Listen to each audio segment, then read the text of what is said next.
All right, hello everybody, and welcome. We're getting ready soon for the finals match of the Prep Phase League Season 1 Championship Tournament. So, talk with us beforehand. Of course, have my co-caster Septimus with me, and we are joined by Restart Gaming and Sog. How excited are you guys for this final match? Oh, I absolutely cannot wait. This is the one that everybody's been waiting for, including myself, because I know we are as excited, if not more excited, than a lot of the viewers out there. Yeah, this has been building up for weeks and weeks to us. I know some people are just joining up and just learning about this, but there's been a league going on. There's a lot of history behind a lot of these teams, and to see them finally clash for a big set of prize money and a lot of bragging rights, it's amazing.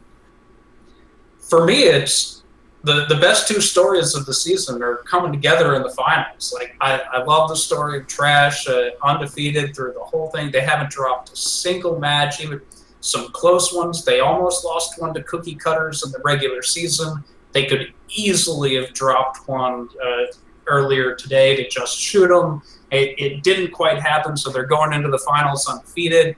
And Outplayed they're just a great story. So they start off the season with a perfect event. They have a slump through the middle. They have several roster changes, and they come out. They're undefeated. They win 4 games in the final event of the season, and then they go 4-0 so far in the tournament. I can't think of a better matchup for the final than these two stories colliding. Yeah, I can't wait to see Outplayed go up against Trash and perhaps even take a game off of them. And this is the first time those teams have clashed, if I'm not mistaken. Yeah, you're right Yeah. there. We did get a chance to see Trash versus Guy Logic on the last week of the league, but this is the first time that these two teams are going against each other. And after the showings from both through the league and today in the semifinals, I know everybody is just really looking forward to this matchup. And Outplayed fought their way up. You know, they didn't get that bye. Like they've been scraping their knees and just getting together. They really want this, and it's shown. So coming in, what do you think we'll see from team cons? Because we saw a little bit of weirdness come out last game. Do you think it's going to stay more traditional, or is something strange going to be pulled out of the woodworks for the finals? I'm pretty sure Trash is going to keep to their standard composition. I'm not so sure about Outplayed. I think that you might see some surprises there in the first game, maybe, and if it doesn't work out, they might go back to something else, or the reverse setup. I think Trash is going to stick to the standard, though. I've heard it in the interview. I've seen it in their play. They're very confident in their play, and I think if you see that, it's definitely going to be on the Outplayed side.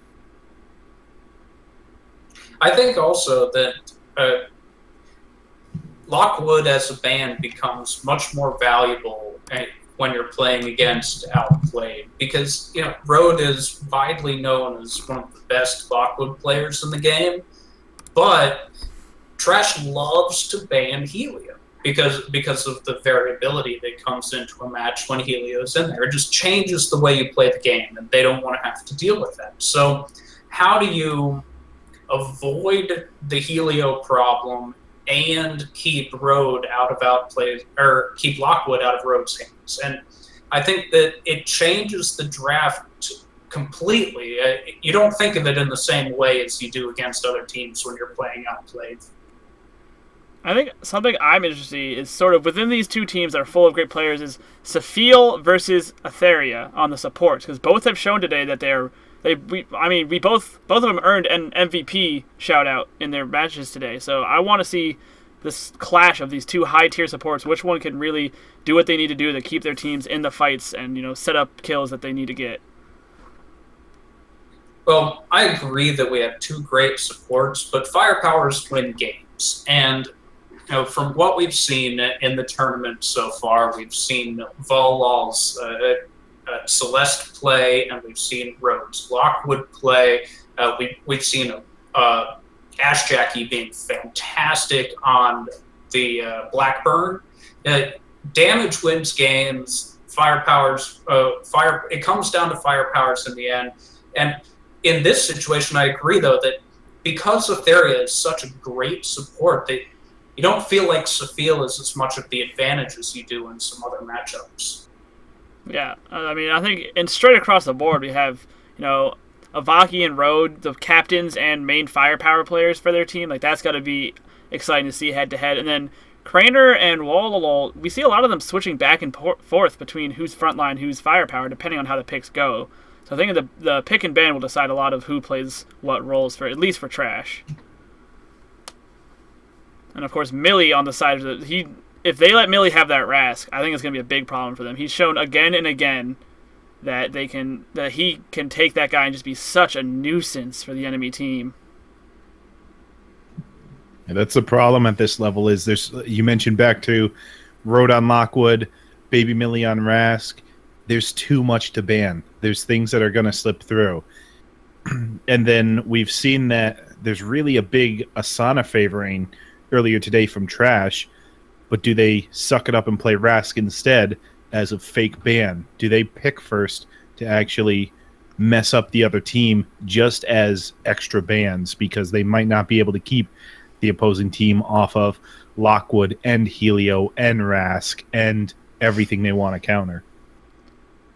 And another thing coming out is how ready is Outplayed for a Flyway match? Because at this point, it's pretty much a guarantee that Trash is going to pick Flyway for their home map. And I don't know, it doesn't really come up as much in the rest of the Prep Phase League. I don't know how much experience Outplayed has on the competitive scene on that map. I'm wondering, do you guys think that's going to be a factor for them, or do you think they'll handle it well?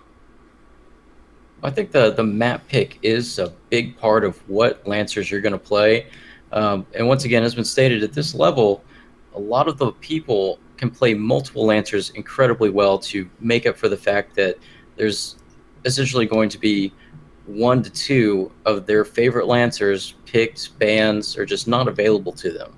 So I think that with that, they put in so much practice, so much time to make sure that they're versatile in their role, that when the map comes up, it's not necessarily a detriment, just another way that they can try to play around and use the map to their advantage, as opposed to having the other way happening to them, where they get pulled into a spot that's just not good for them, as we saw Outplayed doing quite well against Guy Logic, forcing their hands, using the map as their tool.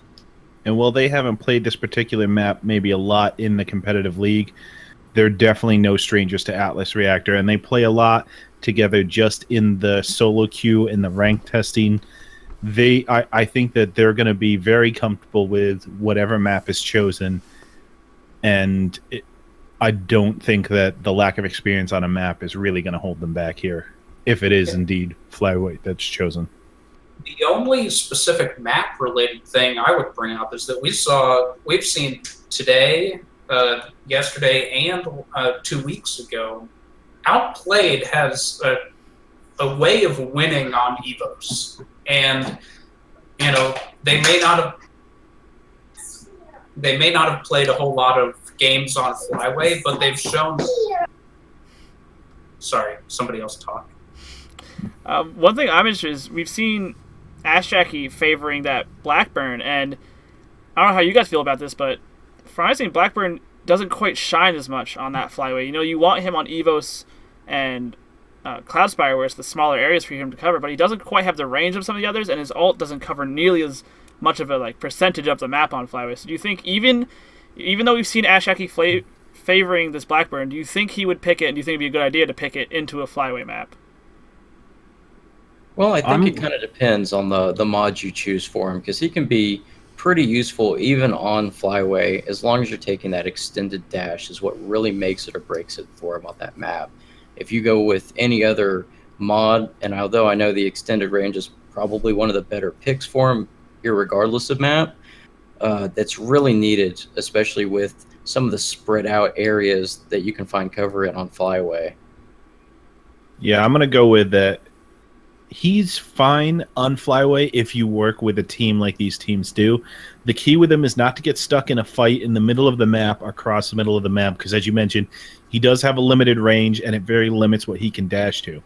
But if you get him on the side near one of those T-junctions, if you get him dashing around in those little angled corners near the spawns and around the barrels near spawns, he actually is quite maneuverable. He can hit from cover to cover there. he can throw his grenades and get around to the other side of these walls that are there, but still hit most of the area. It's really just in that center area that he tends to fall short. So I think that if Blackburn's 100% viable, if you don't let the other team dictate the pace of the match, the question is, if you get behind and they're forcing where the fights are, you've got to have some advanced positioning to pull it back onto your side. He's definitely not an advantage there, but I think you can play him to a very, very effective measure if you pick your positions and battles correctly as a team.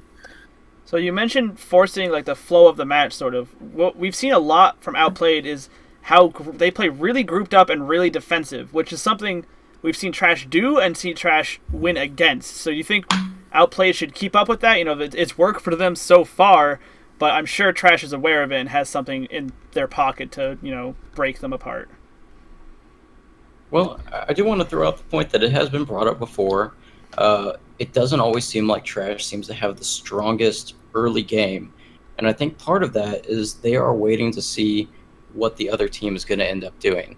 So they put their position out there. They may not be in the best position, but it allows them to see what's the plan the other team is trying to use to bring us down. And then they effectively turn it around and counter it almost completely in most cases. I'd like to see a complete switch of play out of the gate. I'd like to see Outplayed take a hard stab directly into Trash, because Trash is a very team-oriented team. And if you take one of those people out, they love keeping their team alive, and they love using all the abilities every turn. This person helps that person, back and forth. They're not so much the one-on-one team. If you've been watching their matches, everything's been, we're creating advantageous team situations for us. They're great individual players, but if you can, when they're poking you, as Septimus said, when they're poking you, prodding you, trying to figure out what you're doing, if you can surprise them by jumping on and taking one person out and they can't predict it, then all of a sudden, if you can get an early 3-on-4, you can really drive things home early and put them very defensive so that they can't build to that late game advantage. Yeah, we saw it earlier in the Trash versus Guy Logic, where Guy Logic had the biggest advantage in game one when they split Trash apart. We talked about it then. I think we should bring it up again now, where their biggest advantage was when they got to break that formation. They like split Avaki and Safil on one side and then Wolo and Kranon on the other, and were dealing damage to the two separate groups, forcing them to be on their back footing for a lot of the match. I think that's really the key, is they need to break, like you said, they're great, a great team, but if you split them apart, get on 1-on-1 or 2-on-1, it can really, I think it could cause them some issues. I think this game's going to come down to two primary factors. One is buff control, so controlling the health buffs, the might buffs, and the energizes. And the other one is how well they can pressure the other team's firepowers. Because what we see in league matches and even in quick match now is that if you can take a firepower early in the game away from doing damage, you can build a tempo advantage. So you're doing more overall damage per turn and more permanent damage per turn than the other team is. Where we saw Trash do very well early today was that because Hork was healing someone up, that they were negating the potential tempo advantage that the other team would get by focusing the target that had the tether. So it becomes about how much real damage can you get done this turn, not things that aren't shielded, things that aren't healed up, things that aren't mitigated by cover damage. But that's the key. The key is getting real damage on people early so that you have multiple options, and when the opportunity to focus is there, you can really take it. And that's where buff control comes in, because controlling the health buffs affects the tempo. So the total damage, real damage done, the total progress towards a kill is affected dramatically by taking health buffs. So I think that it'll really come down to those two things. Those are the keys to the match, and I think both of these teams are very good at taking advantage of both. I think a lot of that is if one team can get their hands on Celeste. We saw Wolol in his previous set on that Celeste just so much buff control. Even his own team wasn't getting him. He was just snatching him out left and right every chance he got.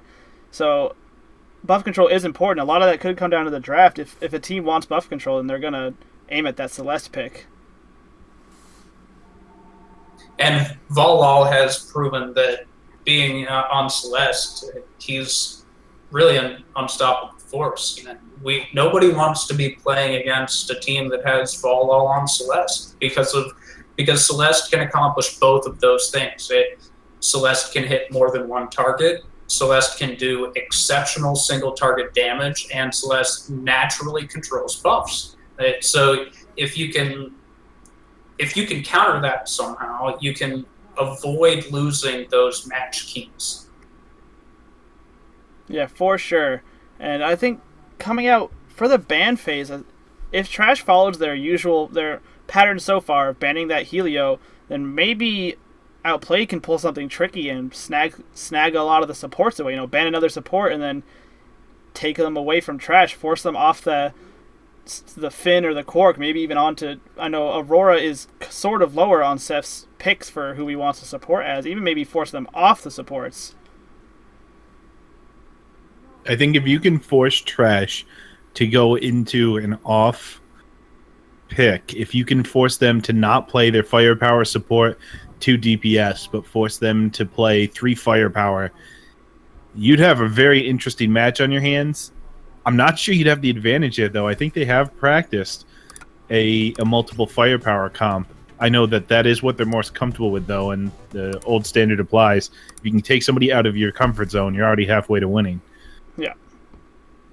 I think that's the thing. Is Trash really favors these like that their tier list of characters, and if it's I don't know if it's possible because of how many there are and how many they're comfortable playing, but trying to force them off these like top tier picks that they seek out could be a big deal. There's there's a place to do it, it's definitely support. With only a limited amount in the game, It's the easiest spot to force out a lower tier pick from your personal tier list. Well, I think the what Guy Logic pulled with the double frontliner could maybe throw Trash through the loop. I know they have shown that they'll say play Titus, but I don't think they'd want to play Garrison. So you could try and force them onto a less advantageous frontliner, perhaps.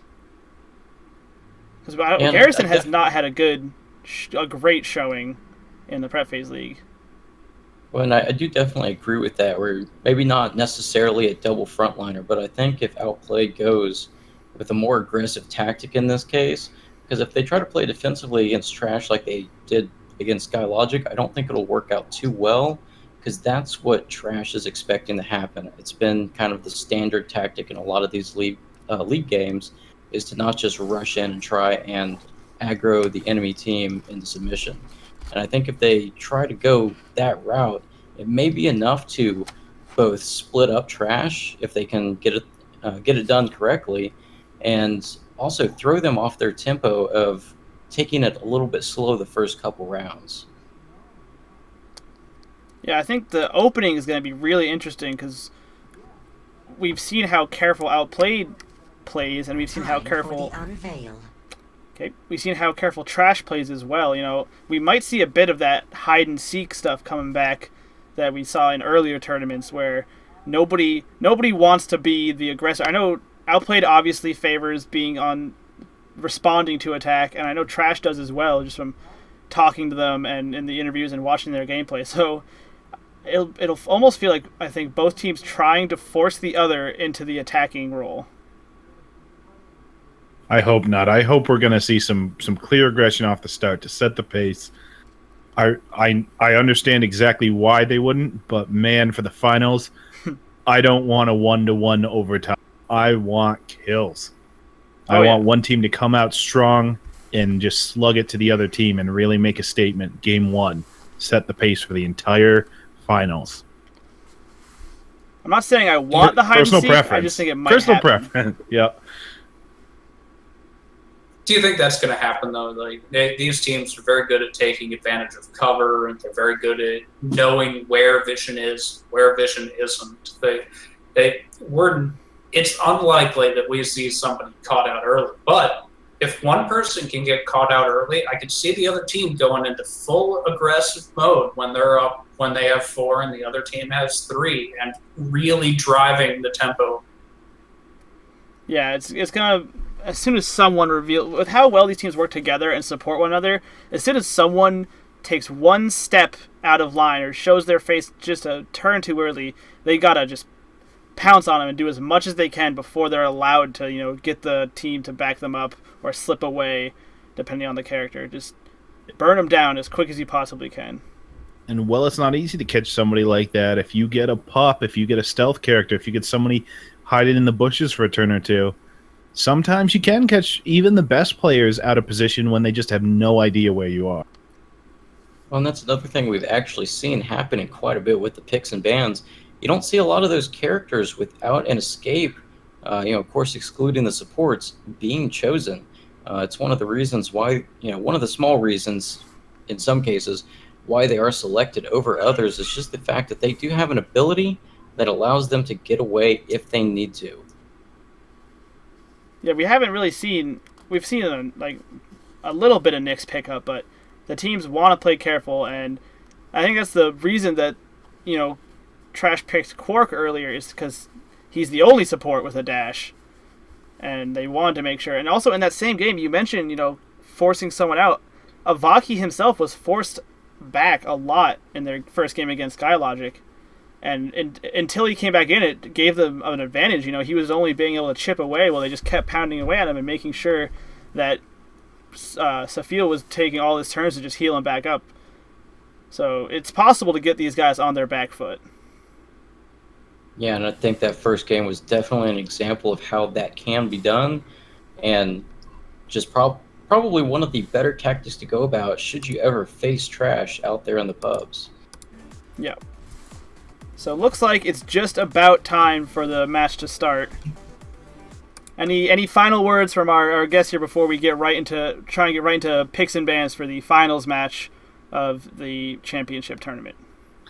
Just best of luck to both teams. They've done an amazing job so far, and everybody here is rooting for you guys. I mean, for both teams have their fans, so I know you can't root for both, but really I am.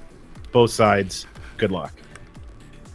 Yeah, and thanks to everybody who's participated in the Prep Phase League this season. We're really excited to be able to host the finals, and you guys, the teams, have done an excellent job helping us put on a great show. So thanks, everybody, and have a great match.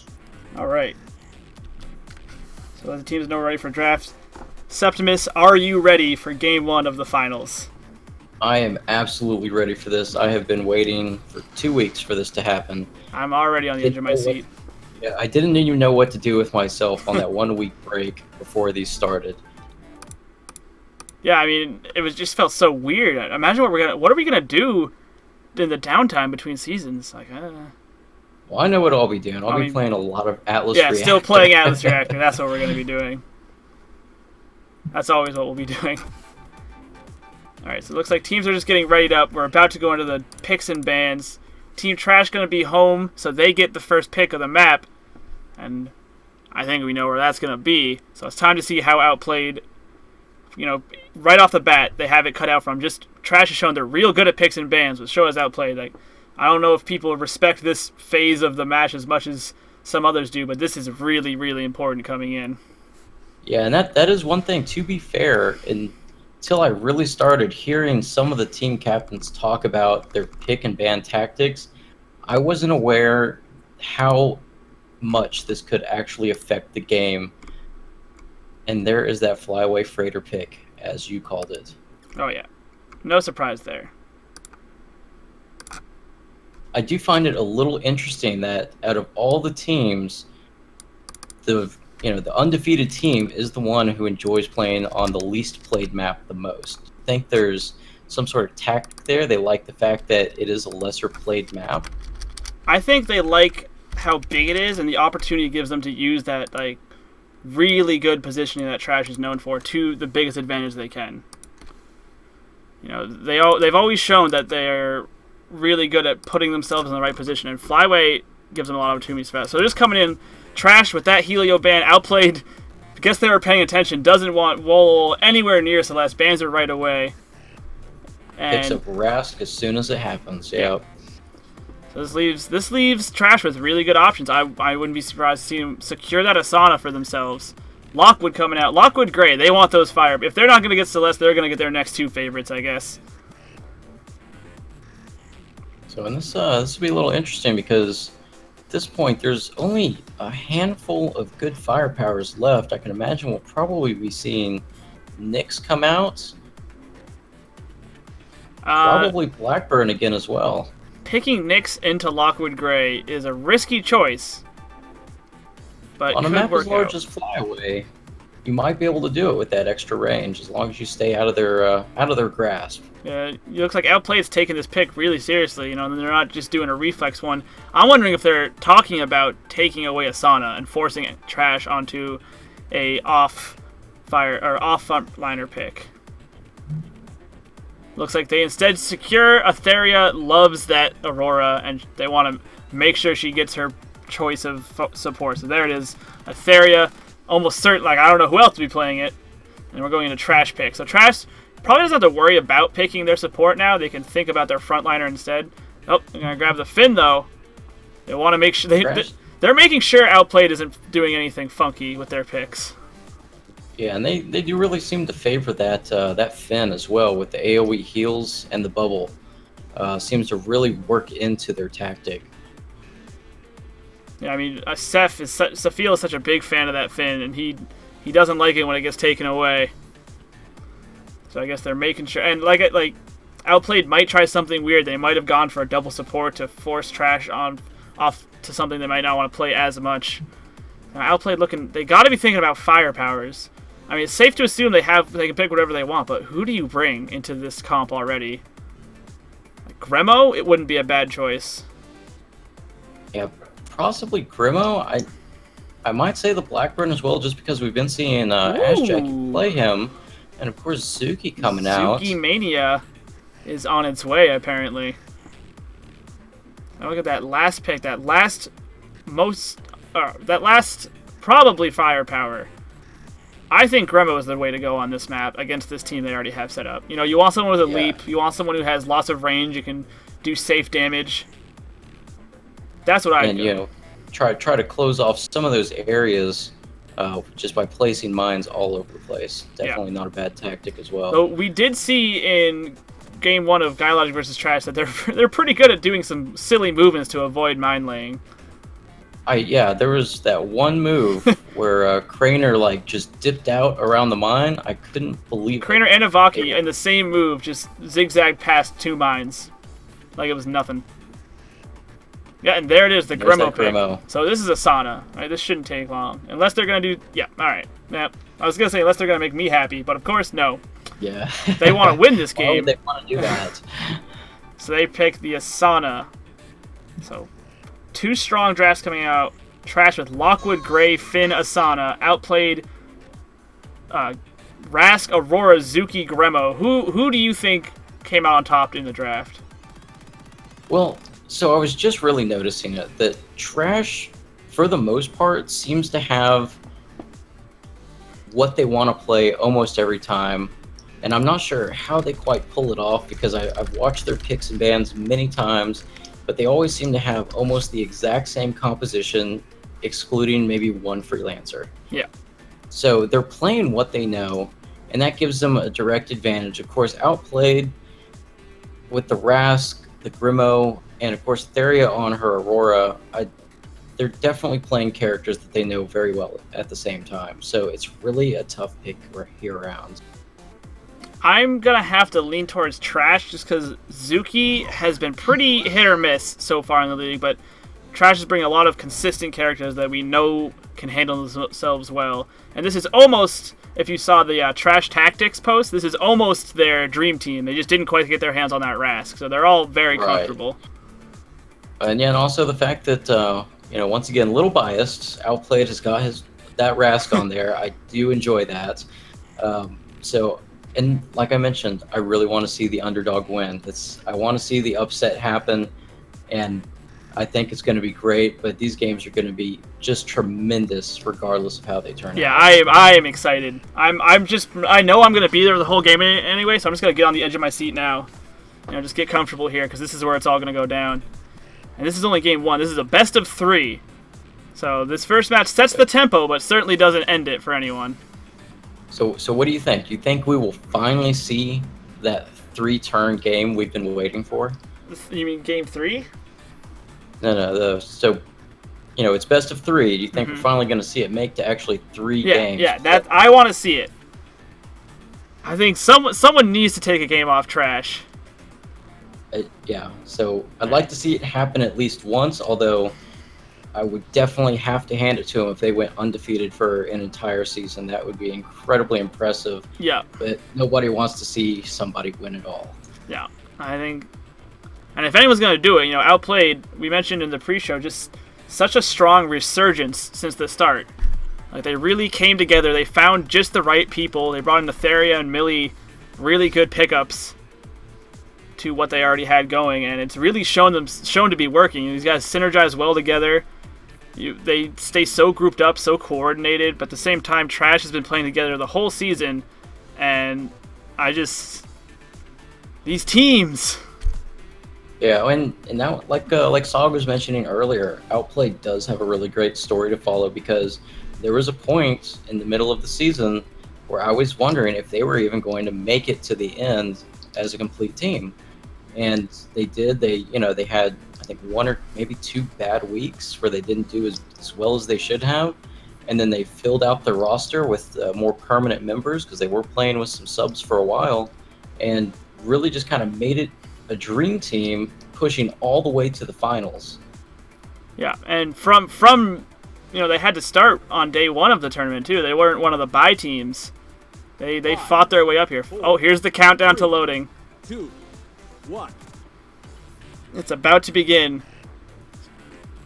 There's a $300 difference on the line in prize money for these two. And we're into the loading screen. Let's go. It's like Trash decided to take off all titles. And Wool rocking his unique icon, being the only one to earn that. The only person 10 to with 1800. Oof. So impressive. I think Rhodes doing the Finn one just to poke at Seth. I think that's a Finn background right there. Yeah. So we're going in. It just occurred to me they've been rocking the 4-leaf clover emblem this whole time. Maybe that's what's been bringing them through that extra little luck. The extra little bit of luck. That's all they needed. Finals. I'm so excited. So I think it's going to be really interesting to see what happens in the first 5 turns from both these teams. I'd like to see one of them take a different approach to it than what they usually do. Oh, remake wrong. banner. I was like, oh, come on, we almost made it. And I gotta switch the names. All right. Well, looks like they will be, at least initially so far here, moving towards the same side.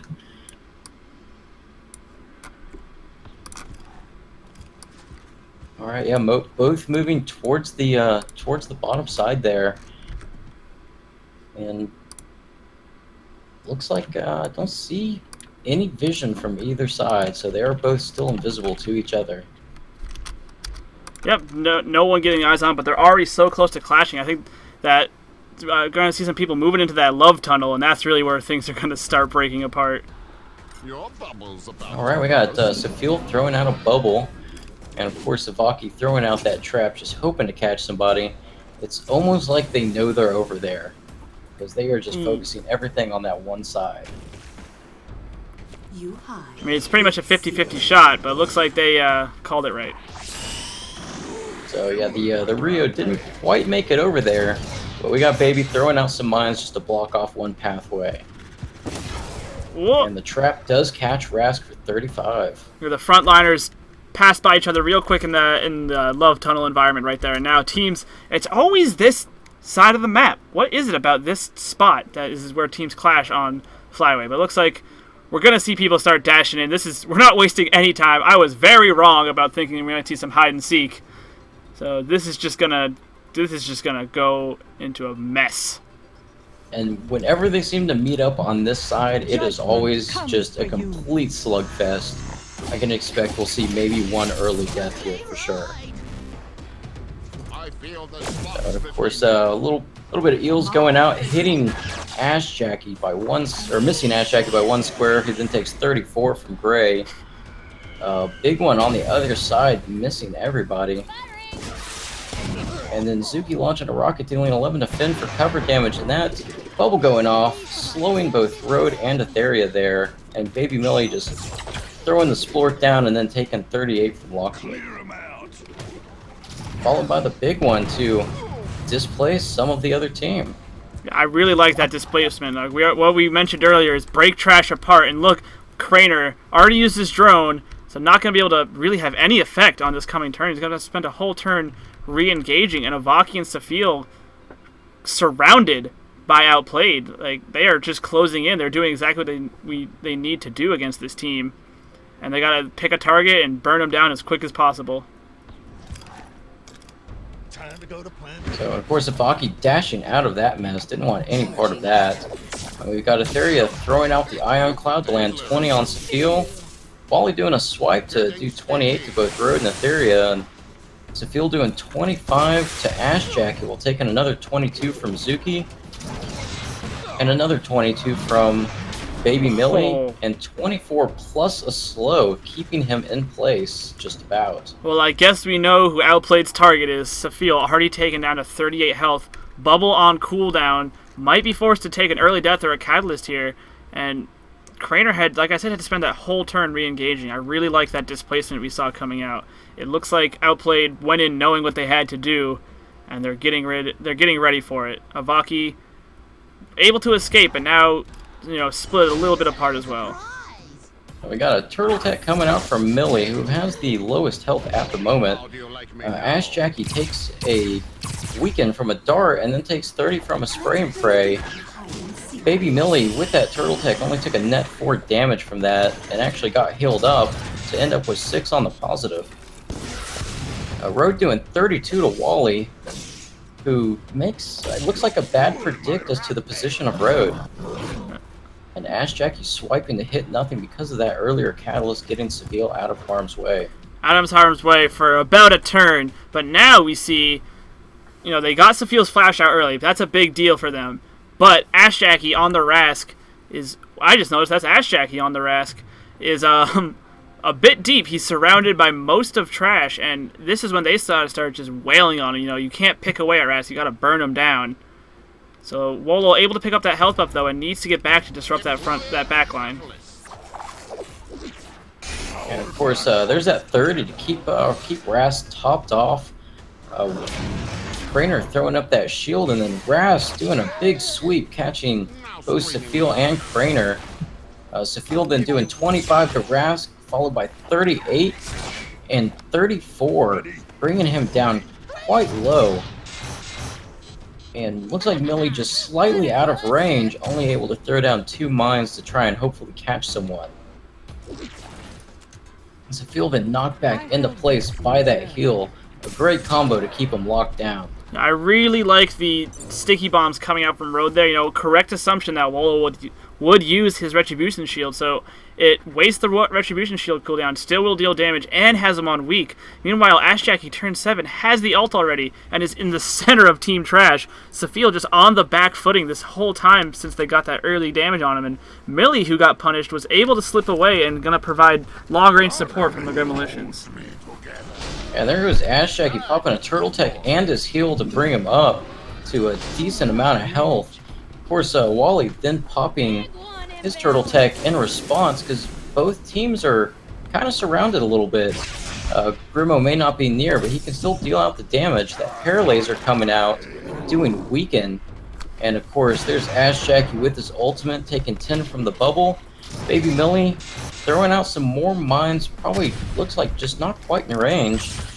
And 26 to Etheria because of the weekend, followed by 26 from Gray, 19 from Wally. That weekend really got its worth in that round. And then, of course, Craner knocked back right into the middle of a big one. So Safil Gonna able... force him out of position again. Safil did survive, and I think the slow was to keep Rask from moving towards the heel, and Safil smartly didn't move towards the heel because that's where Rask would be going. Meanwhile, Millie just going to completely disengage, and Wolol definitely forced to escape here. Outplay is doing such a good job of just keeping this. They got that early aggression with the Big Bang, and they're really capitalizing on it. Yeah, it looks like they are actually starting to kind of move into place so that when that dash comes up, all those dashes came up, they now have Craner on the wrong side of the map. So, and of course, Etheria throwing out a heal, another 10 on Ash Jackie, who looks like it's about to get rooted by Wally, locking him in place, but of course he responds in turn by keeping Safil right where he is. Looks like both teams there from Ash Jackie and Wally were trying to stop the other from getting the health buff, and in turn, nobody gets it yet. With it all coming out from Avaki, I don't think it's Craner on the wrong side of the map. It looks like Trash has sort of just left Safil to his own devices. Maybe the idea is let Rask waste time having to kill this Safil, who's might just be doomed, and allow them to not have anything to stop them from wailing on the back line. And of course, Wally coming out with a dash to hit Baby and then pop out to safety himself. Safil's gonna throw some eels down on Ash Jackie, and of course Craner dropping his ultimate to lock both Road and Etheria in that terrible damage. Etheria coming out with the ultimate to save her life. Will she walk through the wall? And of course, Baby Millie doing a splort just to do a little crowd control in the middle, and a death from that Big Bang, doing 31 with that might. Of course, Ash Jackie picking that health up and then rushing right back towards Safil. And neither of them walked through that wall. They seemed to both know that that was coming. Great play from Etheria there. The ult keeping her alive and not moving through the wall and securing the death for Craner with a first blood going the way of Outplayed in game one. You know, they got some players, Trash has some players low, but they still sounded, you know, that Safil still just on the defensive trying to escape the Rask. And with another bubble on himself already. Of course, Wally using the fact that they're locked in place there to jump back there and deal some quick damage. And an ult coming out from Road, focusing Avaki, who then throws a trap out to try and catch Ash Jackie should he try to move anywhere. And another 10 plus a slow, and here comes that taunt. 44 damage to Avaki. Looks like Road is using the Through Walls mod with that ultimate.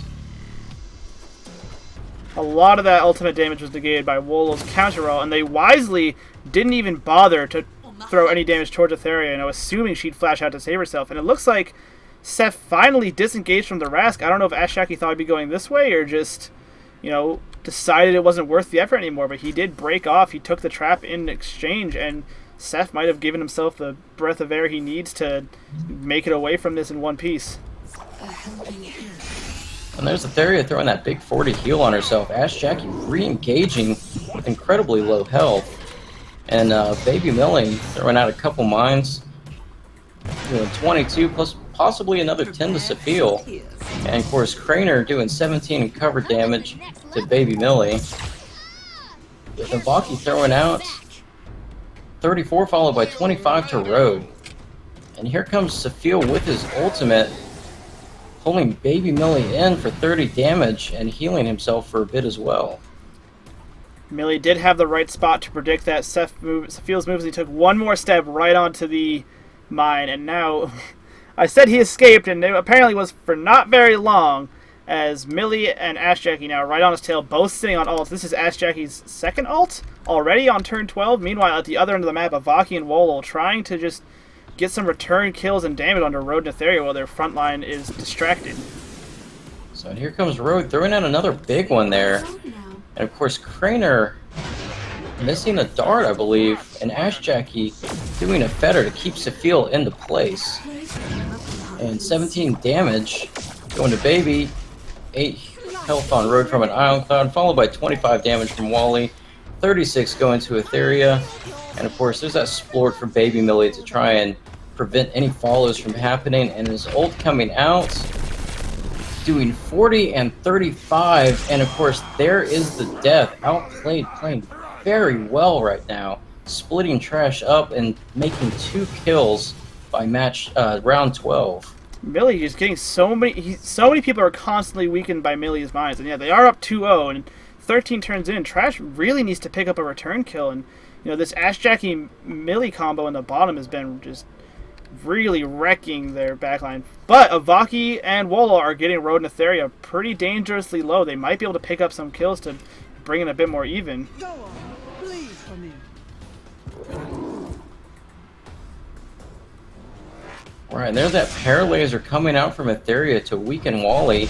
Ash Jackie making a dash but missing as Craner catalysted out. Wally taking 20 from an Ion Cloud. And that Big Bang coming in, hitting nobody.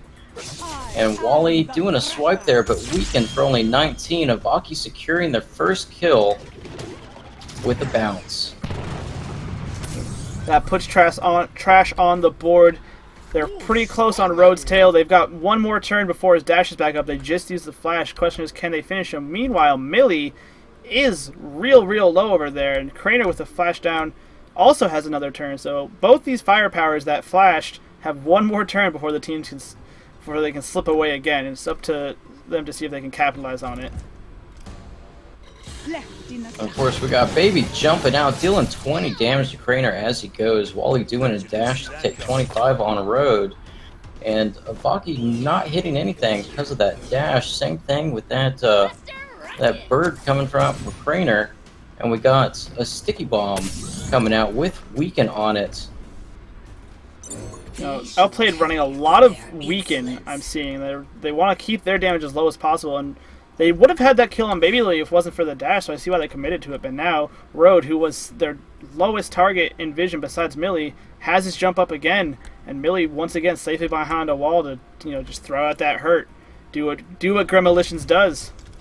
And of course, Seville trying to top off his teammates there, while Etheria does the same, bringing Millie back up to 66 health. A trap coming out from Avaki. And we got Road and Wallalal both dashing out, though Wally does take 38 damage. And 13 damage to Baby Millie, who then places 2 mines out, hoping to catch somebody with some more of that weekend. I'm almost wondering if he's actually intentionally placing them to use that weaken effect as opposed to going for more damage. Now we see Craner does get to escape. Wooly burning that flash to make sure he gets the heal, not Road. And Avaki actually in not too bad a spot considering as his ultimate available. And it's already up to 5 turns remaining, and Trash needs to find a kill to push into overtime. And Outplayed has the option to just play it really safe instead. Bubble wrapped. Of course, we got a bubble going onto Avaki there, with Baby Millie catalysting out, with the shot missing completely. And of course, Etheria just trying to do a little bit of health back to Ash, Jackie, and Road there. Wally making a bad predict, not hitting anybody in the bush there. So, and some brain juices going out there as well. Avaki not using the ult there, and actually the bubble just gets immediately popped. Right off the bat, the bubble's popped by a big shot from Road at point blank range, and now Millie flashing there, trying to avoid the Lockwood ult, but they baited it out, and his positioning is no longer ideal. That is not where Gremolitions wants to be, with Ash Jackie a bit too far from the fight to have an impact. Got Etheria throwing that big 40 heal back on the Road. Baby Millie and Road both taking 45 from that ult, and once again, Baby Millie, like you said, caught out right in the middle of the map. Safil taking 22 from a rocket, and Baby going down with that spray, also catching Ash Jackie for 24 as well. So they waited a while to do it, but Trash ties it up with 3 turns remaining. Question is, who do you focus now? Craner, not exactly healthy. Ash Jackie not healthy either, but that's Wrath, so it barely counts. I'm wondering what Trash's focus is now. I'm guessing it's Rogue, because we know they have that flash burned already, and he's already at half HP. But these teams have to decide a target to focus down quick, with only 3 turns left, and it's tied 2-2. Yeah, and really, there's not a lot of good choices here, with Rask being where he is, just picked up a health Of course, they're got Craner throwing out the drone there, catching Theria. Then there was a little bit of health back on the road, using sticky bombs to try and avoid that retribution damage. And Ash Jackie catching those eels, but only for 11 cover. And Road is definitely the target here, taking about 30 damage of that.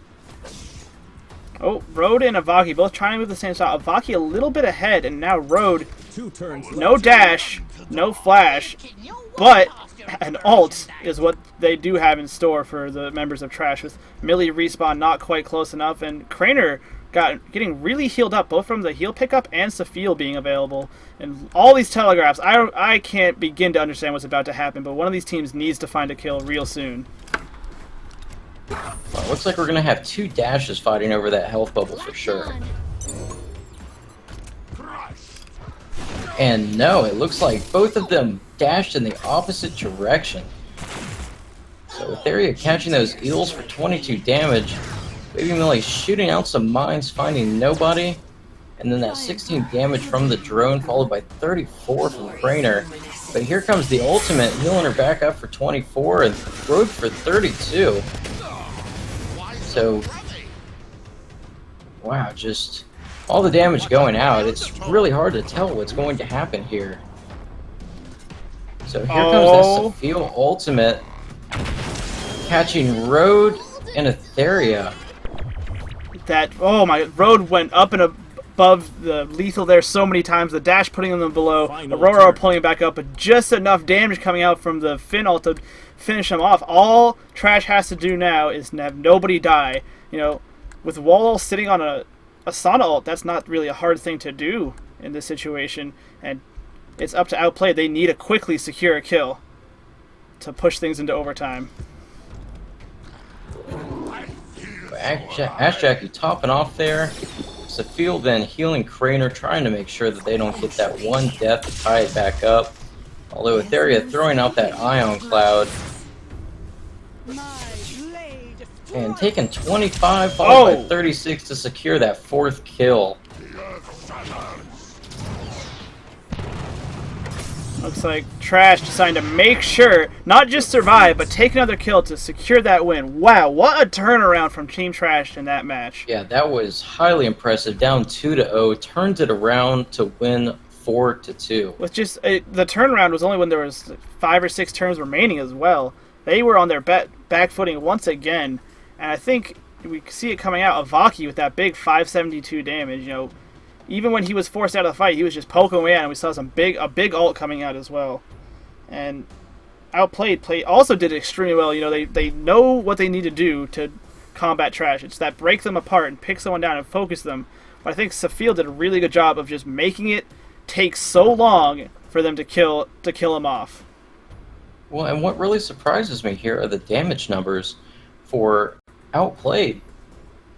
It actually kind of seems like they have fairly low damage, especially for Grimolitions, who is just trying to throw down those mines, which I think was really just to apply that weakened mechanic. I don't think he was really there to try and deal out loads of damage. Yeah, I'm surprised the switch on Millie and Ash Jackie as firepower and frontline characters. I'm not sure it worked out. You know, not that Millie, neither of them played these roles bad, but I mean, the damage could have been higher from Millie, and Ash Jackie didn't have the greatest target prioritization. By splitting apart from Finn early on in the game, they then had to use 2 ults just to finish him off. So great games played. MVP's a hard pick. I mean, let's taking a look at contribution. It's pretty close between Safil and Avaki. Who are you feeling? So I kind of want to say Safil, because in the beginning there, him taking such damage in the beginning of the game and then stretching that out to not die until basically the second half is what really kind of kept everything together. Yeah, I think he did such a great job of, like, he was pretty much dead to rights for a long time there, but it's because it took them so long to actually finish him off, and so much they used, you know, the Gremo ult was dumped almost entirely on his head. It's a really great job of taking a bad situation and making the best of it, allowing the rest of his team to spread the damage out. But still, super close after match. That, I am super excited to see what's going to happen next. Yeah. So now both the teams have just played each other officially for the first time, and they both kind of have an idea of what they're going up against now. So how do you think we might see some changes in tactics come about for this second match? I think the picks are going to be really interesting there. They got to get Trash off that like Dream Team 4-person combo. I think what they need to do is, because we saw Guy Logic tried the split apart, which worked, and they got him off their comfort, the 4-team Dream Team, the 4-person Dream Team, and it both worked, but they did it in separate matches. You got to do it at the same time. Get them off the Asana, Lockwood, Gray, Finn. Get them. They don't let them have at least all 4 of them. Take at least 2 of them away, and then continue splitting them apart like they did before. That's what Outplayed needs to do. Yeah, I definitely agree that was the best tactic that they could have gone for that was to split the team up. I think, unfortunately, once they did that, though, there wasn't enough damage being put out to quickly take down and take advantage of the situation. So it easily could have gone either way. Unfortunately, the damage output just wasn't there, and it caused them to, give Trash that chance where they, like I mentioned in previous, they saw what was going on, and they just completely turned it around for a win. Time to get messy. All right, so we're gonna get right into this round 2. Outplayed had such an early aggressive advantage that they just weren't quite able to capitalize on. They really have the right idea, though. These teams, it seems like teams know what to do to take on Trash, but they can't quite execute it. And Trash has shown they're really good at coming back from the brink of defeat. Yeah, and I think that's really where their strength lies, is they see what happens, they take that time, they may not have the best start, but they're able to analyze what came at them, what the tactic is the other team is using, and then regrouping and pulling just incredibly effective counters out to pull a win in, and it's been working for them the entire season. Yeah, for sure. So we're getting ready for this second draft. Teams choosing the map. We're going to look at Outplayed's pick of map now. I feel like it's safe to assume they're going to take Trash off their sort of home field of Flyway Freighter, and a good map. What do you even pick against Trash? I would think that Cloudspire, if you go back and take a look, Cloudspire, every time that there has almost been an upset, it's been on Cloudspire. That seems to be where the most mistakes are made by Trash. Yeah, and I guess they agree. So Cloudspire coming in, Trash with that first ban. I wonder if they've just been sticking with this Helio ban. They just keep wow, yeah. Yeah, not even a second thought. They don't even want to put up it. So Outplayed, this is a tough ban. Because this is Trash first pick. Like, do you let them have the Rask? Do you let them have the Lockwood? There's so many things you want to ban. Because either one can be played very well by one of their members, and I think that goes with most of these top tier league games. It's really hard to pick who. It depends on who is on the other team. Do they know something we don't? Or is they be less advantageous to ban one as opposed to the other? So I would say that they might, they go with Rask to keep it away from Wally. Problem is, if Trash first picks us, well, like I said, if Trash first picks Asana, so this leaves Rampart, Garrison, Titus as the remaining frontliner picks. So does Outplayed go with that Titus again, who they made work, but it might not work against these guys? Or do they just ignore and maybe go for a triple firepower, a double support? They could take 2 of the supports away and leave Trash with only one choice. Yeah, and we have actually seen the triple firepower work very well in some of the league games as well. So it's not necessarily an option that's off the table. Oh no, for sure. Outplayed, taking the time, which is good. You don't want to be making like quick snap decisions necessarily when this is a bunch of money on the line. If Trash can take game 2, they take the whole thing away. So Outplay gotta be playing this real careful. We've only got a few seconds left to pick. Lockwood. So they Lockwood. Take away. That's one of them. That's one of the 4. Now take Finn away. Take Gray away. I'm assuming they would try to snap Finn away because it's just so effective when played by Safiel. Yeah, they really want to reel that pick in. That hurt. We're looking at the countdown. They're just taking so much time. I mean, Yeah, they are really Finn talking. would be nice to take away, but Etheria is super comfortable on that Aurora. Like, that seems to be where she wants to be. Right. So, question is taking Finn away worth putting Etheria off their pick? It looks like no, they want that Celeste. So 2 big firepowers taken off the table for Trash. I wouldn't be surprised to see Gray come out, especially on Cloudspire where she can cover so much potential area. And there's that Gray. Okay, so let's see. So we just got we need a frontliner on Outplayed as well as the support. We can probably guess what that support will be. And Trash probably definitely going to be picking up that Finn at some point, since as you mentioned, Etheria is most comfortable on Aurora. Yeah, Etheria. I mean, she plays Aurora very well. Etheria did work. She's had crazy, even though the team didn't win, crazy good contribution, lots of healing, and the game. I think the game would have been over a lot sooner without Etheria's Aurora, and it still came down pretty close to the wire. Yeah, especially there at the end, using that brain juice and just keeping, throwing out those big 40 heals, and there's that Aurora pick. I'm excited. I mean, Etheria 727 contribution last game, coming in. Is what didn't quite. I should have taken a look, that we didn't. But I'm getting the report. 727. That's a lot. She did so much work.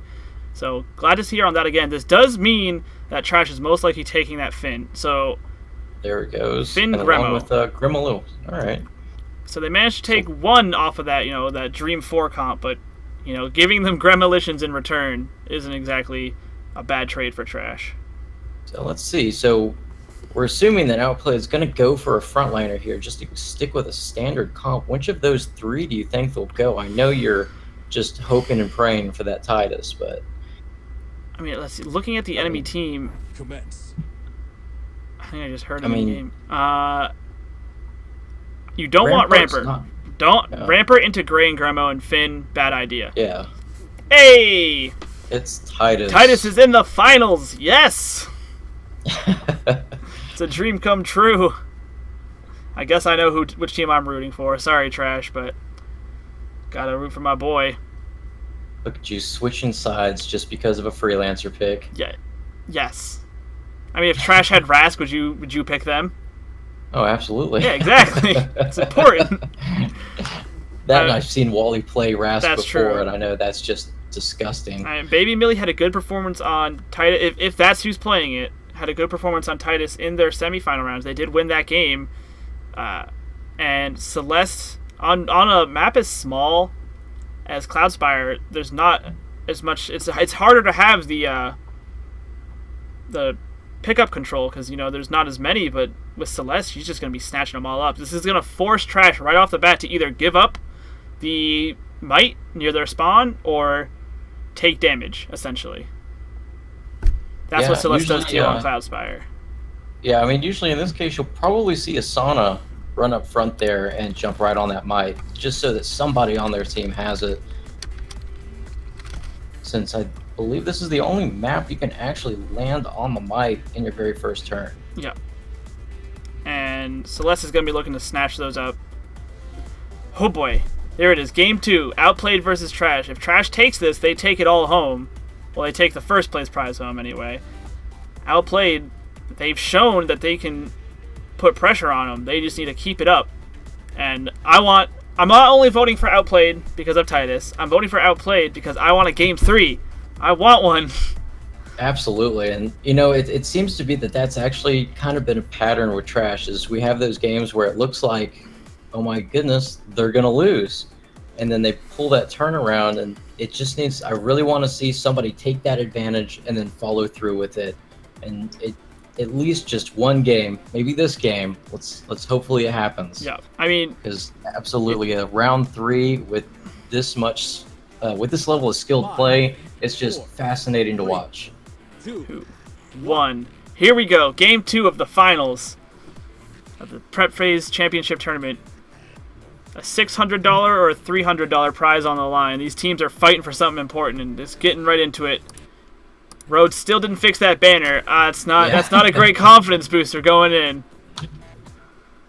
Come on, Rode.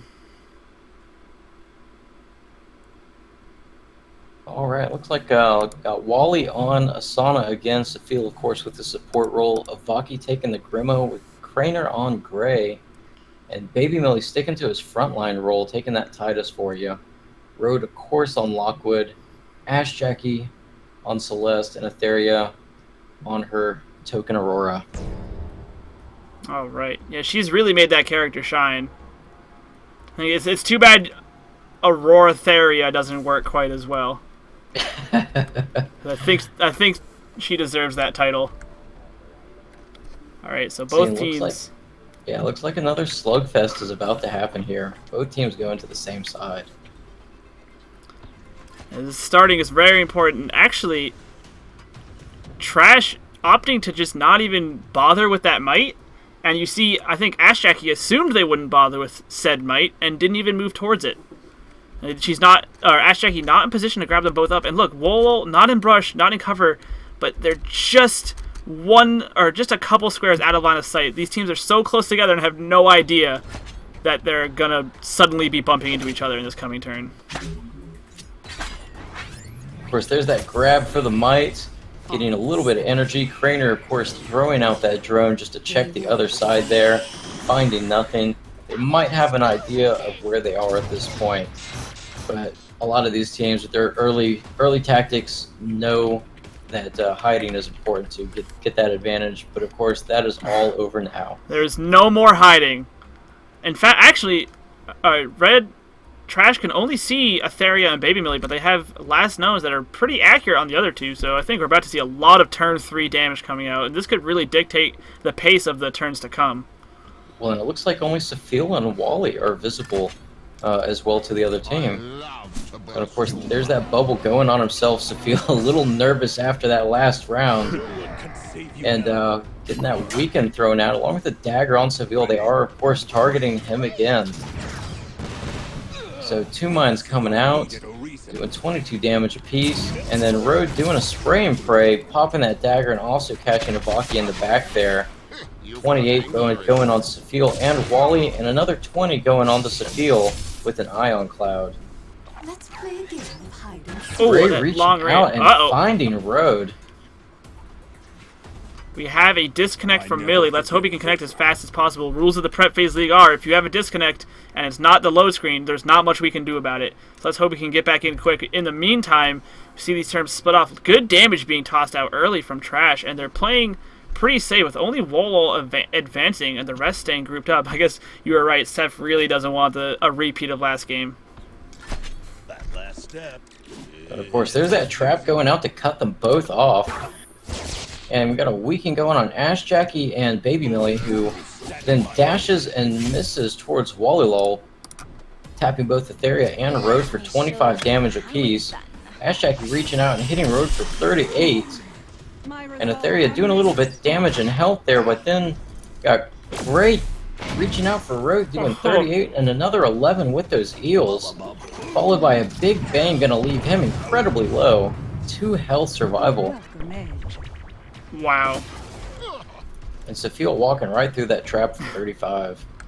So Road in a very, very uncomfortable position. Looks like Millie was able to reconnect pretty quickly. Maybe lost a turn. Hopefully it's not too much of an impact. But we have Wolo and Avaki surrounding Road, who he's got a dash. He either takes a death or dash. Meanwhile, Safil already took a good amount of damage, and this time got to slip away with Craner and them trying to just stay away from the engagements.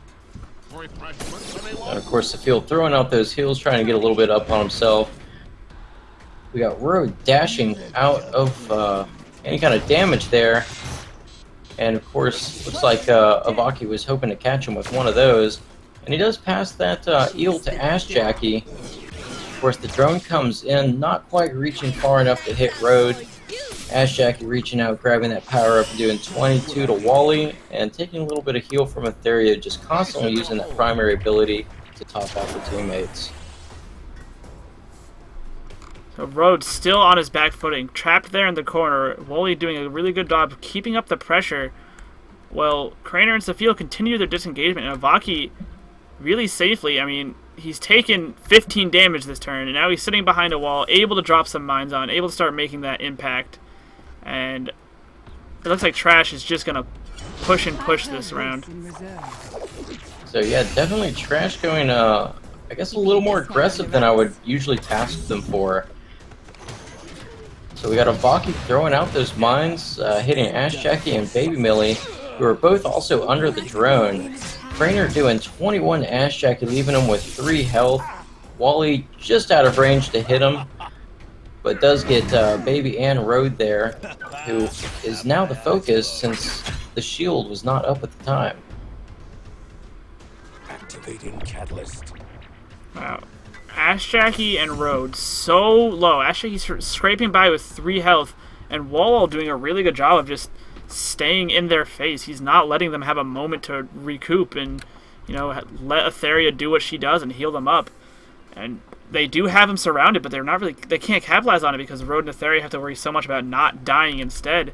Meanwhile, Craner and Sophia, look, they just went to hang out on the other side of the map. Make sure they have buff control and just not take the damage they don't need to take. Tremble in fear. Of course, that shout for Baby, followed by a dagger on Wally. Everybody is kind of dashing out of the way. Wally only hits Etheria with that dash because Ash Jackie dashed out of trouble. Of course, an eel reaching out to hit Etheria, followed up by 21 in cover damage. And Rogue missing completely with that bounce because of the dash, but then taking in 8 health from an Ion Cloud. And that brain juice coming in from Etheria, knowing that she's got some more big healing to do here in the next few turns. Those eels are a big problem. Ash Jackie dashed out of danger, but now is staring down incoming 22 damage from the eels. And Wolol already on his ult at 8 turns, Craner on his ult. They're really starting to see them come up early with all the consistent damage they've been dealing. And Etheria and Ash Jackie just on their back footing. Millie hasn't even had the chance to disrupt the backline of Team Trash so far. So, and there goes Wally's ult, hoping to shield a Vaki and hit Millie. And of course, Turtle Tech's coming out along with that big heal for 40. And there goes Baby Millie dashing in, hitting both Sophia and Craner, trying to keep them on their toes in the back there. And a little just spray from Sophia there. Oh, and no. now both Etheria and Ash Jackie are caught in a gray ult. And of course, Road just popping his second wind in the back there. And some smoke for cover, doing a little bit of damage to Sophia, and then Ash Jackie catching those eels, followed by walking through the walls, surviving with 17 health even after all those shields. 17 health, but in line of sight of some of the enemy team, and you know you don't even need to be in line of sight for Vaki on the Gremo to hurt you. Titus, Baby Leon Titus does make his way to the backline, can now try and disrupt the Sophia and Craner, who have for a while now just been dealing damage from far away and not letting themselves be engaged on. I feel it coursing through my veins. Lots of shields coming out this turn as well. We got the dart going on to Baby Millie. And Etheria weakening Sophia and Craner as well. Ash Jackie using his catalyst to get out of there. Sophia taking 20 from weakened Baby Millie, and Ash Jackie taking 9. 26 going on to Baby Millie. It looks like they're focusing him just a little bit, trying to take advantage of his placement there. Wally was hoping to secure that kill on Ash Jackie, but they were no longer there. And Road coming out with a nice spray and pray, hitting 3 members of the enemy team. And, oh, this ultimate catching Baby Millie for 26 and 35, pulling him through that gray wall. Theria, luckily, was pulled through a section that had already been broken. We see all the ults are on the side of Outplayed are available, but I'm not sure how many people are actually in a good position to use them with this 2-pronged attack of a Vaki, Wolol, and Craner Sophia. It seems to be doing a lot of work on besieging Outplayed's defensive play, and they're punishing them for it this time around. They're not letting them just sit back. They're making sure that they throw all these AoEs down and don't let anyone be safe. And of course, Vaki using his Turtle Tech this time around. Trap getting thrown right in front of him. And of course, Ash Jackie throwing out a trap there to cover up that might in case anyone should decide to go for it. That drone just continuing to do damage, taking Baby Millie out with a gray shot. And of course, some mines going on Ash Jackie, killing him as well. And a whiff on his ultimate because of the catalyst. And of course, Etheria comes back and revives both those dead teammates, luckily keeping them alive for at least one more turn. Almost a double kill for Titus, or almost a double kill for Trash, sorry, and Etheria brings it back with a really well-timed ult. Ash Jackie's sadly missing because Wolo blew that flash early, but now he's kind of going to have to take a possibly incoming Road ult on the Lockwood, and Millie's just trying to chase down this backline. He's getting so punished for it the entire time. Yeah, and with Road moving into that shadow, they do know Wooly is there, so that was a lucky break for them. Of course, Vaki dashed out of place there. I guess the field doing a little poke there, just hoping to catch Baby Millie, not finding him. That Grey Drone coming in to finally finish off Ass Jackie, followed by a Splort just to make sure. And Etheria trying to heal up with a primary, but it wasn't quite enough. Celeste does go down. And of course, Wally taking off after taking all that damage. Yeah, Trash secures a first blood against Outplayed this time. Definitely a bit different from last game where we saw them on the back footing. They're just pressing this advantage they took early. And Etheria now, Avaki able to dash in and get the kill, but that is a Gremo who is now at close range. Not exactly where he wants to be. Meanwhile, Road really trying to just finish off Wolo, who has spent so much time in his team's face. Of course, at this point, they forced Etheria to put that heal on herself. Road takes a shot and misses. Avaki gets knocked back from that heal. And looks like just movement's happening this turn for the most part. And looks like Wolo tagging out, and he's going to slip away, give Craner the chance to be the front line, I guess, and get healed up from Safiel sitting back there. Meanwhile, Millie and Ash Jackie just really separate from the fight. Millie's so low, he needs Etheria's help, but getting Etheria's help means getting near Gremolitions. And there he is, getting close for that help, like he just said, and getting into trouble. We got Road taking the shot at Craner, but of course Baby Millie getting hit by that drone, putting himself in a bad position. Etheria throws down an Ion Cloud to help him out. Of course, Road taking 22, plus another possible 10 here if he moves on that health. Now he is also weakened as well. So Vaki's in an interesting position because there's a chance he could finish off Baby Millie, but by staying there, he almost certainly takes an ult, or at least one ult. Meanwhile, Craner stood still. He liked the spot he was in, keeping Road and Ash Jackie at bay, and Wolo got to disengage and may have the opportunity to heal up before re-engaging on the enemy team. Keep my friends close. Alright, we got a bubble going on to Crater, followed with a Turtle Tech. He must be expecting a lot of damage here. And of course, it looks like he powered down to throw his ultimate out. Baby throwing a dagger onto Avaki, and a trap being thrown out to hopefully catch any escape there, but it doesn't look like Avaki landed in it. Of course, a root going out from Wally just missing, and that spray and pray coming out still has not gone through that bubble. And of course, there is that ultimate catching 3 members with the drone damage, and possibly all 3 if they decide to walk through it. But only Baby Millie does, taking Titus down, putting Trash up to 2. They finally take Millie out. He did a good job of surviving as long as he did. They should have Avaki in a pretty good spot here. Just used his flash, revealed from the dagger, and 2 turns on the jump. I imagine they can secure this kill, you know, with the firepower they have available to them. And this might be when Outplayed gets to start turning things a bit more in their favor. So of course, Seville there trying to top off his teammates. We got Etheria doing a Paralaser through to weaken Avaki because she sees that ultimate is up. Wally running in on Ash Jackie for 25 damage, and here comes that Gremolition's ultimate.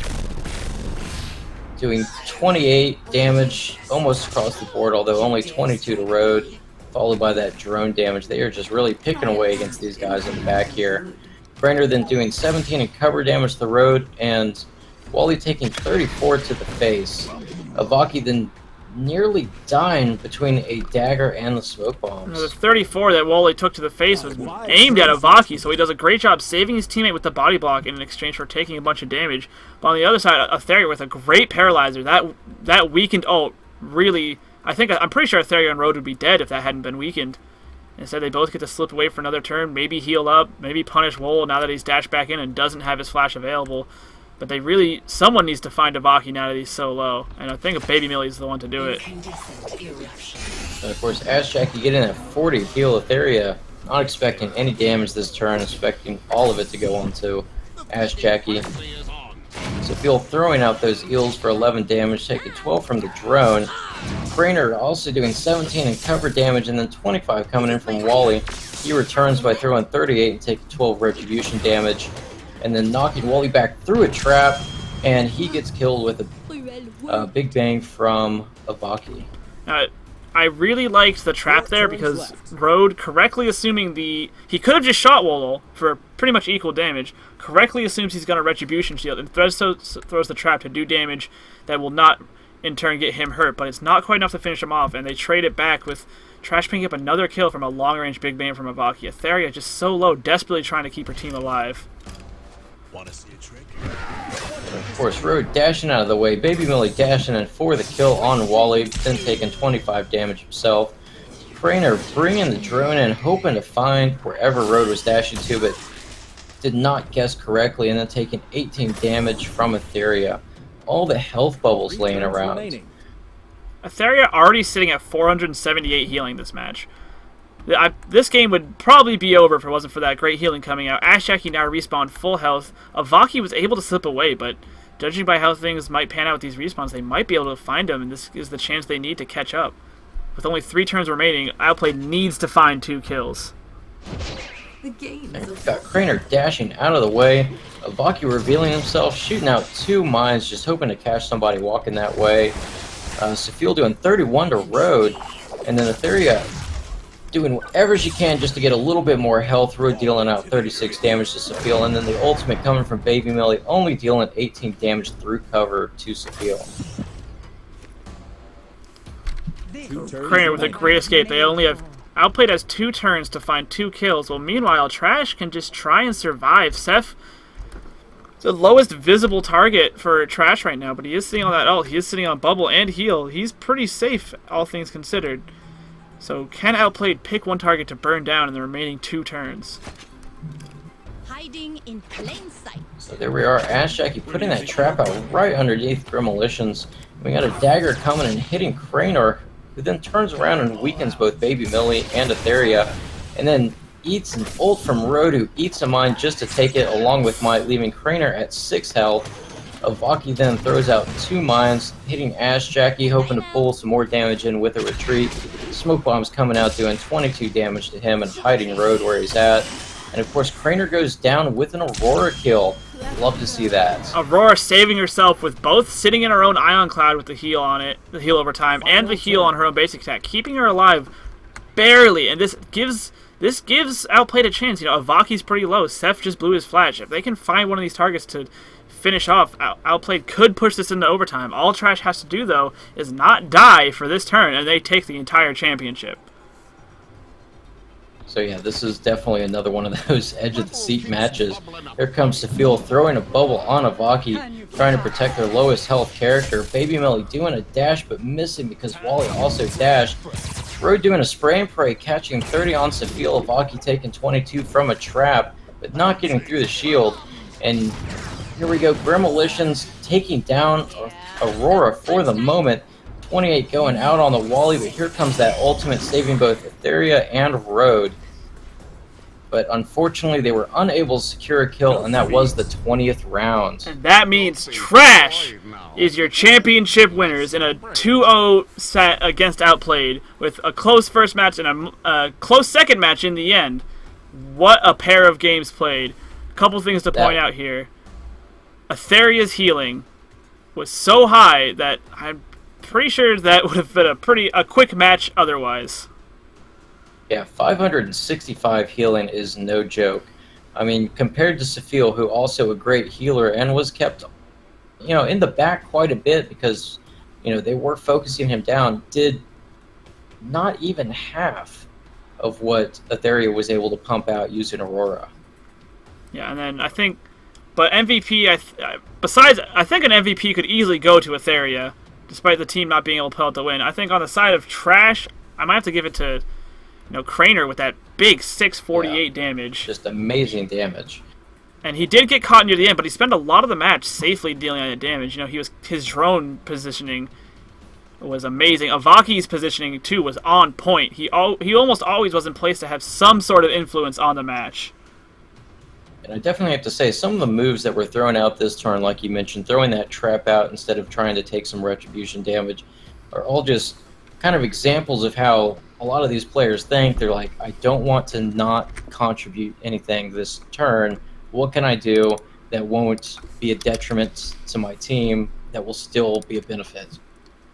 Yeah. So, Wow. because if he had, just taken a shot, he would have taken 15 damage, and that would have put him even lower than he already was. And by not taking that damage, he was able to survive 3 more turns. Wow, what a set though! What a final set. It did end up going 2-0 in Trash's favor, but Outplayed really put up a fight. Those were not matches that Trash got to waltz through by any stretch of the meaning. Oh, it looks like we're actually joined by all of Trash are here. Hi guys. Wow, how's it Hi. going? So you guys just won $600. That's pretty awesome. Yeah, how you feeling? Good.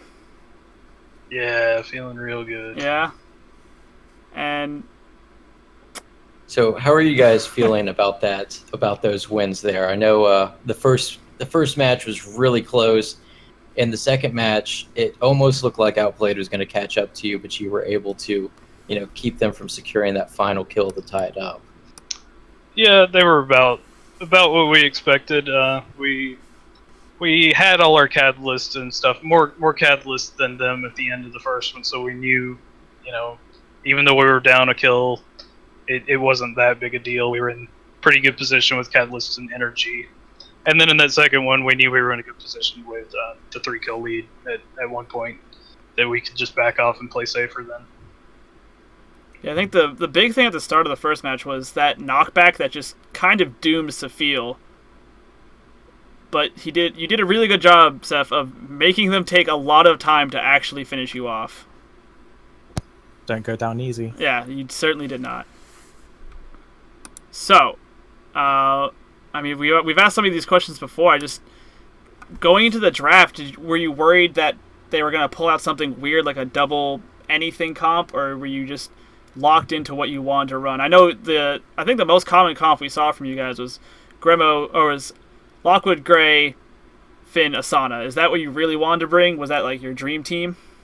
Our dream team is that, but with Rask instead of Asana. Yeah. But we had no intention today of not having a frontliner, and we only consider Rask and Asana the viable frontliners, and we had no intention of not having a support. Any of the supports sans Helio, because we ban him every game, would have been fine. But why the Finn Helio and Cork ban are every preferable. game? He's high variance. We don't want to have to deal with that. If you do get caught in a Helio black hole one turn that you aren't expecting, it can just completely change the game. And it's kind of good as an underdog strategy to play Helio, and we feel like we're the favorite, so we want to not allow underdog strategies as much as possible. Yeah. Let's see. I think the second game, it seemed you guys were much more aggressive, it felt. You did like a 2-pronged attack almost. I don't know if that was on purpose or just how things panned out. Do you have anything to say about that? Wally, you want to handle that? Yeah, sure. Like, we stopped developing certain kinds of openings, I guess you could call them. And this is one of our tactics to get a good vision. And it worked out beautifully. Like, we had a pretty decent position at the beginning and could really deal damage, which we did. I feel like we caught them off guard with having me on the side, like in them. Yeah, you certainly got right up in their face real fast and stayed there for a long time. So for the support picks, I know Finn's your favorite pick, but if you had been forced off, would Quark have been next or Aurora? Like if they had picked Finn, which I think they should have done. Quark. Quark? Any day. Yeah. Atheria showed some strengths of Aurora today, though. Well, we still think that Aurora is the weakest out of the Lancer because her survivability isn't as high as the other Lancers, the supports, which Seth easily demonstrates every time he plays her. I'm going to ignore that one. Hey, you didn't die in the last game. No, he didn't. He didn't play Asana. Aurora. My bad. It's not that Aurora is bad, it's just that she's not as good as the other supports. She's still okay. Unlike some freelancers, some of the firepowers and frontliners are just bad. You don't need to go through that list. You don't need to hurt my feelings. It's fine. So now you guys have won. You're the champions of the inaugural tournament. Do you guys have plans for next season? Have you already thought about that? We plan on winning again. All right. Well, we plan on watching you take it all the way if you can. That was a complete undefeated season. Like they gave. So yeah, you really set a tempo there that's going to be hard to match. Yeah. People came close. You got a little bit of close shaves. It seemed in some of the matches, you guys did a really good job of coming back. Like it's like in game 1 of this set, you were kind of on the back footing for a little bit, but you were able to turn it around. Is that just how things pan out, or were you taking the time to think, okay, we can just like kind of break apart and fall back and come back at them, halfway through the game when our ultimates are starting to come up and whatnot? Yeah, we do that. It depends on the ults. It depends on the catalyst, or who's using their dash and catalyst most effectively.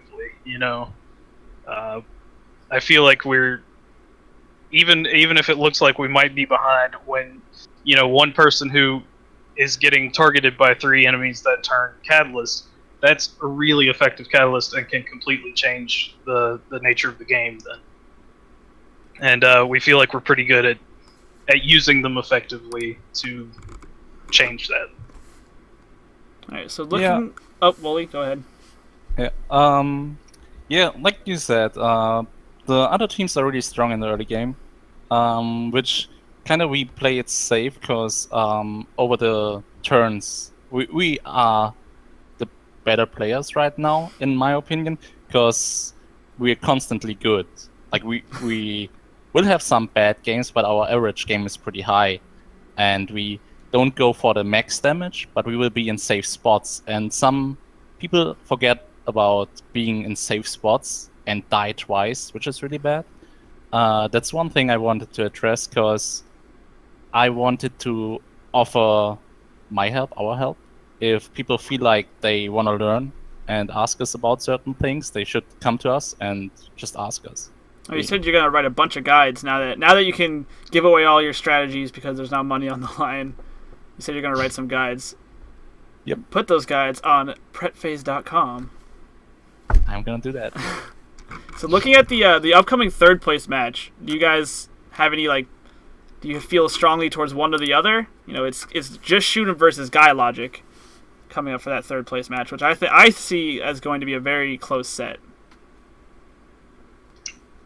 I think they're fairly even. I know Guy Logic has done a little bit better on the Saturday games, I think. But after playing Just Shoot 'em today, I definitely think Just Shoot 'em could win that. All right. I would lean toward Just Shoot 'em, actually. Okay. I don't know about the rest of the guys. I don't know. I don't have anything else to ask them. Septimus, do you have anything else to ask our victors? No, just wanted to say those were definitely some amazing matches, and we look forward to seeing you guys play in the future in the next season. Yeah, and congratulations once again. $600 is coming your way. That's split 3 ways, and Seth gets a plushie. That's awesome. We really appreciate you guys for putting this on and try on for this awesome game and the prize pool, which is totally awesome and unexpected. We were doing this for fun. Getting this awesome prize out of it is just way, so much unnecessary niceness. Well, I mean, we appreciate you guys for coming out and playing. I think you guys played every week, so you were always there. And yeah, I hope to see you guys again. I'm sure everyone will see you around. Congratulations once again, your championship tournament leaders or winners, Team Trash. Any final words from you guys before you pass out? We'll see you in YOLO queue. Good luck. All right. I guess none of the other teammates want to say anything. All right, get out of my channel. Oh, rude, Pepe. oh, come. Don't you start. I will move you out of this channel. You do it. You go, Pepe. I dare you. Told him. Alright, thanks for joining us, guys. Yep. See you. See ya. Have fun. Alright, so that was that. There's your winners. There is the grand prize winners. Team Trash taking on $600. And don't forget, Outplayed, showed they're strong. They get a $300 prize, which, not too shabby. I'd still be plenty happy with that.